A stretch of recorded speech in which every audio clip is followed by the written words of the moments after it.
네, 오늘은 유다서로 말씀 전하도록 하겠습니다. 우리는 지금 계속해서 서신서를 읽어오고 있었습니다. 그 중에 오늘은 유다서란 이름의 서신서, 편지 형태로 된 성경을 읽고 있는 것이죠. 이제 서신서라 하면 수신자와 저자에 대해서 알아야 하고, 그리고 그 배경을 이해해야 우리에게 주시는 말씀이 무엇인지 더 자세히 알 수 있습니다. 1절 말씀을 제가 다시 한번 읽어드리겠습니다. 예수 그리스도의 종이요 야고보의 형제인 유다는 부르심을 받은 자 곧 하나님 아버지 안에서 사랑을 얻고 예수 그리스도를 위하여 지키심을 받은 자들에게 편지하노라. 아멘. 이렇게 기록하고 있습니다. 또 오늘 1절을 보니까요, 그는 자신을 예수 그리스도의 종이요라고 또 야고보의 형제다라고 말하고 있는 것을 보게 될 때에 이 유다서는 예수님의 형제인 유다가 기록했다, 이렇게 알 수 있습니다. 사도행전 15장 13절과 갈라디아서 1장 19절을 통해서 보면요, 예수님의 동생 야고보가 예루살렘 교회의 중요한 지도자 역할을 갖고 있었고 또 사도적 권위를 가진 인물이었기 때문에 그의 동생 유다가 본 서신의 저자였다면 그는 자신을 야고보의 형제다, 이렇게 표현할 수 있었을 것 같습니다. 그리고 이 유다서에 기록된 시기를 생각해 보면 베드로 후서가 기록된 지 여러 해 후일 것이다 라고 학자들은 보고 있습니다. 한 주후 75년경 정도가 되겠죠. 이때에는 이단들이 발흥해서 교회를 어렵게 하는 시기이기도 했습니다. 이러한 시기에 이 편지를 받는 사람들이 누구인가? 1절 하반절에 부르심을 받은 자, 곧 하나님 아버지 안에서 사랑을 얻고 예수 그리스도를 위하여 지키심을 받은 자들에게 편지하노라, 이렇게 기록하고 있습니다. 이 편지를 받는 사람들에 대해서 세 마디로 표현을 한 것이죠.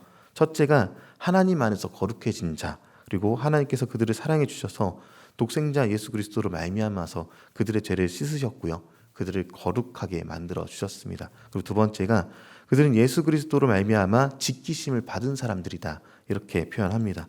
세상이 비록 험하지만 그리스도 예수로 인해서 지킴을 받은 사람들인 것이죠. 그리고 세 번째가 부르심을 받았다는 것입니다. 죄인들의 마음에 감동을 주셔서 회개하게 하셨고 예수님 앞에 나와서 믿게 하신 것 자체를 얘기하고 있는 것이죠.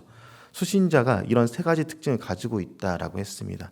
그리고 그 수신자를 우리에게 한번 적용해 보겠습니다. 첫째가 하나님 안에서 거룩해진 자, 둘째가 예수님이 지켜주신 자, 그리고 셋째가 부르심을 받은 자입니다. 여러분은 어떠하십니까? 우리가 신앙생활이 가능한 것은요, 주님이 불러주시고 또 지켜주시고 거룩해 하심이 아니라면 가능하지가 않은 것입니다. 이제 오늘 편지에 수신자들에게 유다서가 권면하는 내용들이 있습니다. 사랑하는 여러분이여라고 운을 뗀 이 유다는요, 그가 함께 받은 구원에 관해서 여러분들에게 편지를 써 보내려고 여러 가지로 애쓰던 참에 이제 간곡히 권고할 편지에 쓸 필요가 생겼다라고 말을 하면서 운을 뗍니다. 그것은 성도들에게 한 번에 결정적으로 전해진 그 믿음을 지키기 위해서 여러분들이 힘써 싸워야 한다라고 이야기를 하고 있습니다. 그 이유가 이단들이 교회 안에 들어왔기 때문이다라고 힘써 싸우라 합니다. 이단들은요, 은밀하게 교회 안에 당시에 들어왔습니다. 그리고 경건한 삶을 살지 않았고 경건한 삶을 살지 않도록 주변 사람들에게 퍼뜨리고 있었습니다. 마음 내키는 대로 죄를 지으며 세상과 다를 바 없는 모습으로 살아갔고 그렇게 살아가라고 종용했다는 것이죠. 그들은 하나님의 은혜를 세귑거리로 만들려고 했습니다. 하나님께서 죄로부터 구원해 주셨다는 사실을 이제 기반한 이 은혜 자체를 아무렇게나 살아도 용서해 주신다라는 이상한 말로 바꾸어서 세상과 똑같이 음욕에 휩싸이고 세상과 똑같이 이기적인 사상으로 다른 사람들에게 피해를 입히는 이들을 개의치 않아 한 것이죠. 그리고 이러한 이들은 분명히 옛적부터 정죄를 받기로 되어 있다라고 오늘 본문은 가르쳐 줍니다.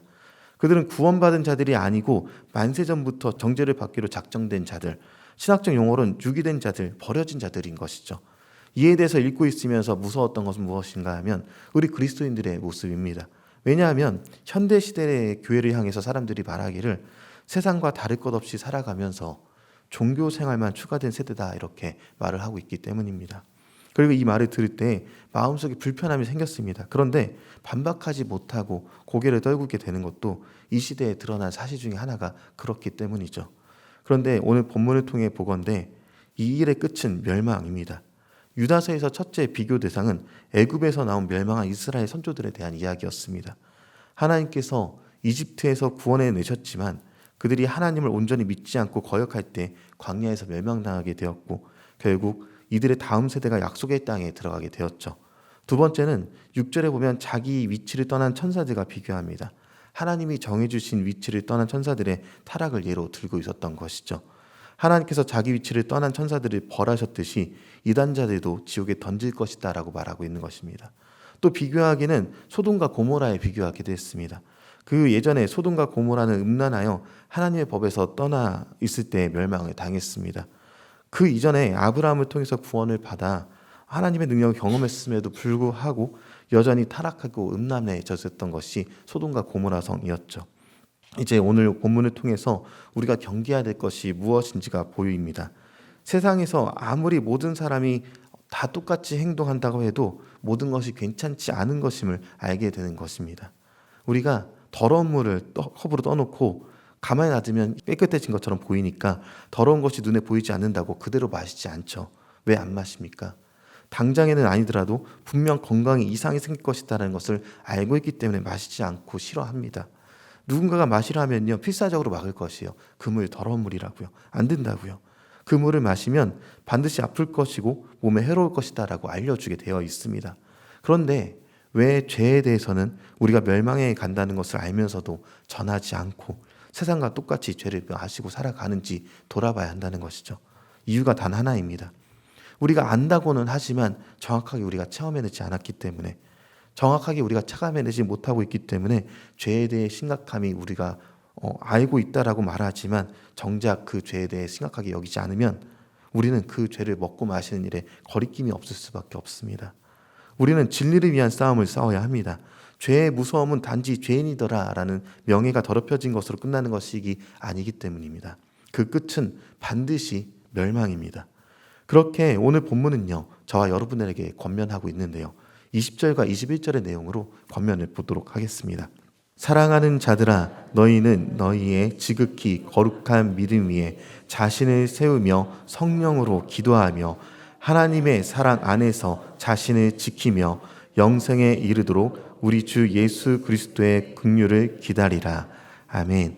네, 오늘 말씀은 진리를 위한 싸움입니다. 그냥 막연히 싸우면 좋다가 아니라 반드시 진리를 위해 세상과 싸워야 한다입니다.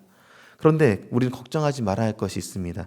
1절의 말씀대로 저와 여러분은요, 주님이 죄를 씻어 거룩하게 하셨고요, 지금도 지키고 계시고 앞으로도 지켜주실 사람들이며 세상에서 믿음을 지키며 살도록 부르심을 받은 사람들이란 것입니다.